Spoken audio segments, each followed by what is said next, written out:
Hi everyone, back already. So I uploaded my last video if you want to watch that on my YouTube channel that I created just for tonight. But I'm going to start into what happened on Thursday.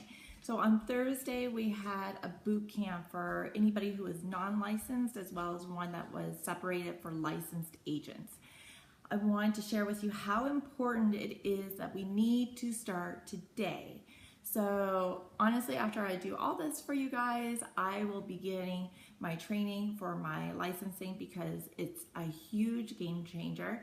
I know Tracy's going to help us with some numbers and how exactly it works because to me, it's still a little baffling. I kind of get it, but I'm still learning, but it's amazing opportunity for all those out there interested in at least getting your license so that other people can go out and share their licensing and you get a residual from that, or if you actually want to go out and do that with other people, it is extremely lucrative and it's very helpful for your friends and family.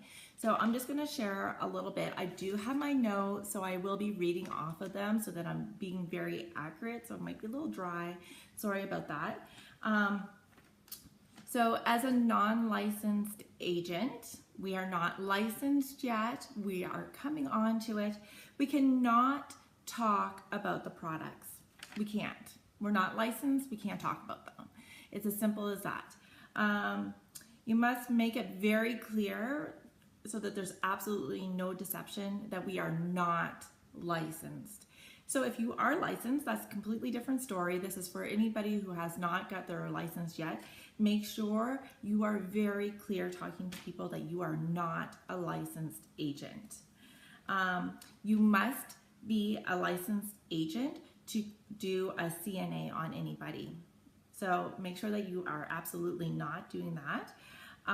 To talk about insurance products of any kind or to write a policy. You must be a licensed CNA.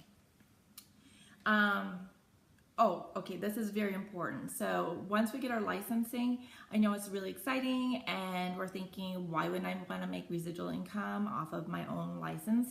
You cannot. You can't do that for yourself or for your spouse. It's a conflict of interest.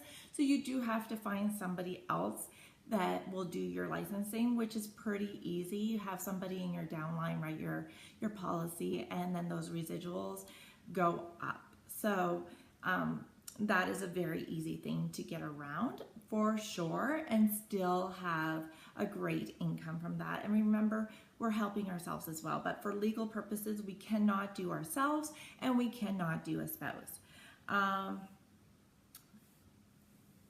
Okay, so before you write a deal, you have to be licensed and have your current anti-money laundering or AML. Errors and omissions insurance, so you have to have insurance to back you to be able to do that.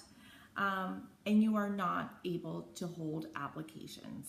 That is absolutely a no-no and against the law. Not, hi Diane, how are you doing?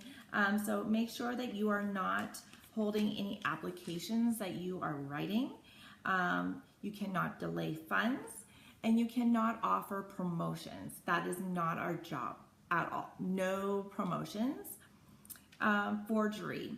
So this is something that in the States people are finding quite a bit. And I was actually very surprised about that. To me, it was kind of a no-brainer, but apparently it isn't for some people. So I am going to mention it. No forgery. So if your client is, say, on vacation, you have all the applications to go through and you realize, oh, they forgot to initial one little box, you can't go in and just sign it, even if the client is telling you, oh, that's okay, just sign it for me. That is an absolute no. You cannot do that. You have to wait for them to come back and to sign that on their own. Yeah, I was surprised. I know a lot of you guys are probably thinking that's so surprising. No signatures, no initials. Confidentiality. So including with your spouse. So it's very important. This is a very regulated industry that we're talking about when we're talking about writing policies for people.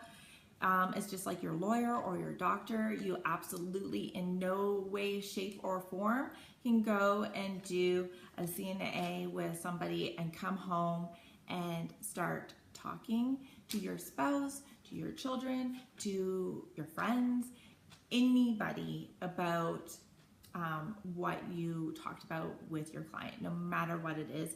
And if they want you to share it so that you can get better information for them through either a different company or whatever, make sure you have it in writing that it's okay that you talk to a third party. It's just going to cover your back for sure. Alarm going off there. No gossip, no information like that, and make sure that you've obtained permission to help them, of course.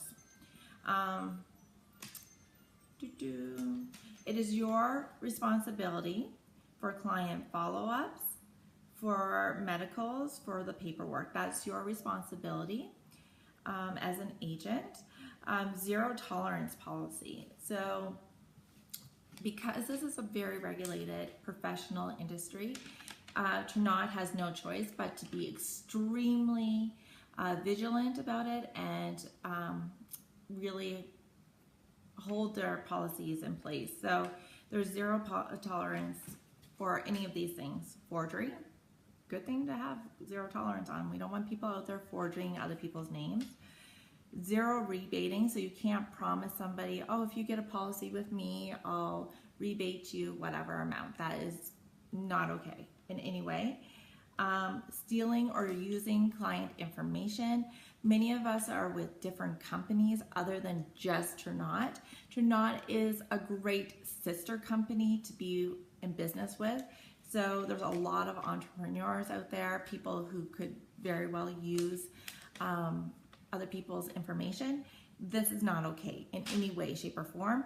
That information is just client for writing their policy. That's it. Or false claims. You can't claim anything. You can't say, oh my gosh, you are guaranteed you're going to make 10% back on this. You can, however, show how things were in the past. This is what we found in the trend in the past, but I can't predict the future and neither can you. So make sure that you don't make any claims about what they're going to be making.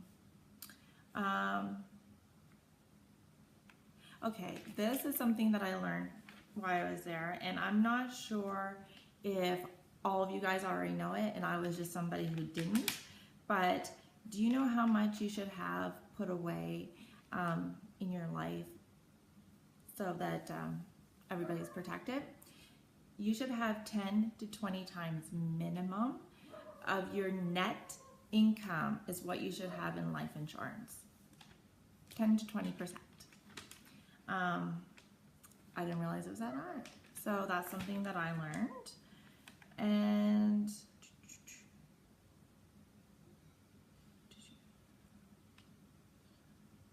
that's about it for the training that I think is really super important. I have to say, I'm going to be completely honest with you. It was a little bit different than what they were even enticing. Great job, Chris. Oh, thank you so much, Diane. It was a little bit different than what they were able to originally or want to provide for us.